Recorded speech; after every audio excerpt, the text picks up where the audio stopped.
السلام عليكم ورحمه الله وبركاته. ازيكم يا حبايب قلب، عاملين ايه؟ اهلا بكم في فيديو جديد النهارده، وجايبه لكم بقى النهارده سر المصنع كده معايا.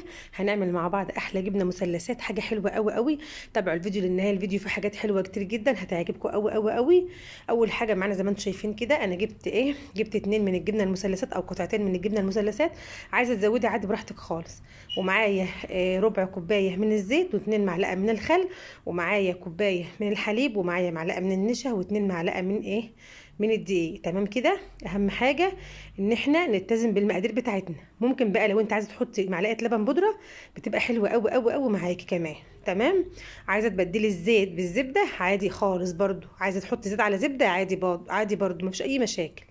تمام كده. زي ما احنا شايفين، انتوا عارفين ان انا دايما بجيب لكم الحاجه الاقتصاديه اللي تقدري تقومي تتفرجي عليا تقومي تعمليها على طول. مش عايزه اكلفك حاجات كتير وفي نفس الوقت بتديكي نفس النتيجه بتاعت الحاجات المكلفه والغاليه دي برضو. تمام كده يا حبايب قلبي.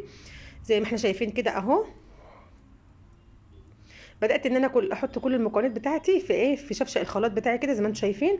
لو عندك كب عادي، خلاط عادي، المهم ان انت تفرموها فرم ناعم خالص. تمام كده يا حبايب قلبي.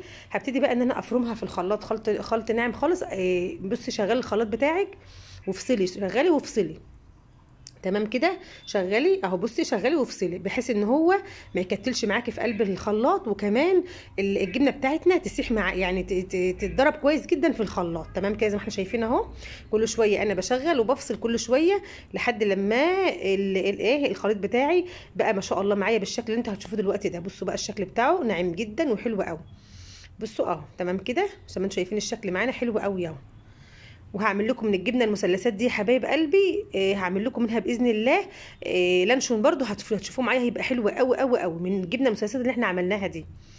طبعا انا بدات ان انا احطها كده في بوله معايا او في حاجه، وبدات ان انا زي ما انتم شايفين. بصوا كده زي ما انتم شايفين كده على نار هاديه خالص خالص خالص. شايفين؟ على نار هاديه خالص خالص خالص. بتقلبي فيها كده لحد لما تبقى بالشكل اللي انت شفتيه ده. بتجيبي بقى معاكي القوالب بتاعه الجبنه النستون، او لو مش شرط تعمليه في صينيه، اعملي في اي حاجه اللي يعجبك خالص. قوم جايبه بس كيس ودهنيه رشه زيت صغيره، وبعد كده ابداي حطي بقى فيه المكون بتاعك او الجبنه المثلثات بتاعتك زي ما انت شايفه كده. بصي اهو، تبداي تديها خبطه صغننه كده اهو عشان تبقى متساويه معاكي. تمام كده يا حبايب قلبي. بتاخديها بقى بالمنظر ده كده، بتقفلي عليها كويس وتاخديها معاكي تحطها في قلب التلاجة. لو انت عاملاها المغرب بتطلعيها امتى؟ بتطلعيها الصبح، تاني يوم الصبح. لو انت عاملاها الصبح بتطلعها المغرب. تمام كده. لما تيجي لحد لما بتجمد معاكي تبقى متماسكه وحلوه. كل ما تغيبيها مثلا لتاني يوم او حاجه بتبقى اجمل في الطعم. تمام كده زي ما احنا شايفين مع بعض اهو. بدات ان انا مش عايزه فيها اي تفريغات هوا خالص، بظبطها كويس جدا جدا زي ما احنا شايفين كده اهو. زي ما احنا شايفين اهو. تمام كده. عملنا بقى من كوبايه حليب. على فكره انا كان معايا كمان طبق مربعات كده يا حبايب قلبي برضو عملته اهو. بصوا اهو، بوله صغيره كده بقى، وبدات ان انا احط فيها احط فيها دهنتها دهنه صغيره برضو زيت كده زي ما دهنت الاكياس. وبدات ان انا انزل فيها الخليط بتاعي زي ما انتم شايفين كده مع بعض اهو. بصوا، بس بصراحه يا جماعه يعني ما شاء الله جميله جدا جدا جدا، طعمها حلو قوي وما شاء الله ما هياش مكلفه. ده انتوا بكوبايه حليب واحده بس عملنا كل اللي انتوا شايفينه قدامنا ده.